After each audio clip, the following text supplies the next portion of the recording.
इस लड़की ने गलती से डेथ इज कमिंग नाम का ऐप डाउनलोड कर लिया। यह ऐप दावा करता था कि यह किसी भी इंसान की मौत का समय सटीक बता सकता है। जब उसने देखा कि उसके पास सिर्फ 3 घंटे बचे हैं तो उसका चेहरा सफेद पड़ गया।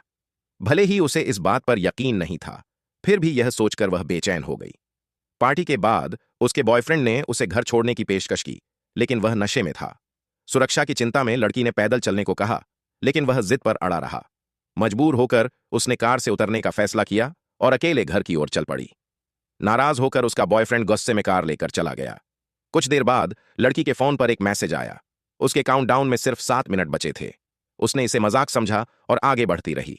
तभी उसे महसूस हुआ कि कोई अनजान शख्स उसका पीछा कर रहा है। उसने अपनी चाल तेज कर ली, लेकिन तभी अचानक कार का दरवाजा जोर से बंद होने की आवाज आई। उसने पलटकर देखा तो पता चला कि कोई बस अपनी कार में बैठ रहा था। उसने राहत की सांस ली, लेकिन जैसे ही उसने सामने देखा, दूर एक और परछाई नजर आई। डर धीरे धीरे उसके अंदर घर करने लगा।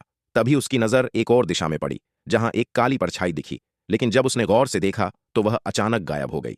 अचानक उसका फोन फिर बजा। अब केवल 2 मिनट बचे थे। घबराकर वह भागती हुई सीधे अपने घर पहुंची और दरवाजा बंद कर लिया। जैसे ही उसने राहत की सांस ली, उसका फोन फिर बज उठा। घबराहट में उसने फोन बंद कर दिया और एक तरफ फेंक दिया। उसे लगा कि अब वह सुरक्षित है। उसने पानी का गिलास उठाने के लिए हाथ बढ़ाया ही था कि तभी पर्दे के पीछे से अजीब सी आवाज आई।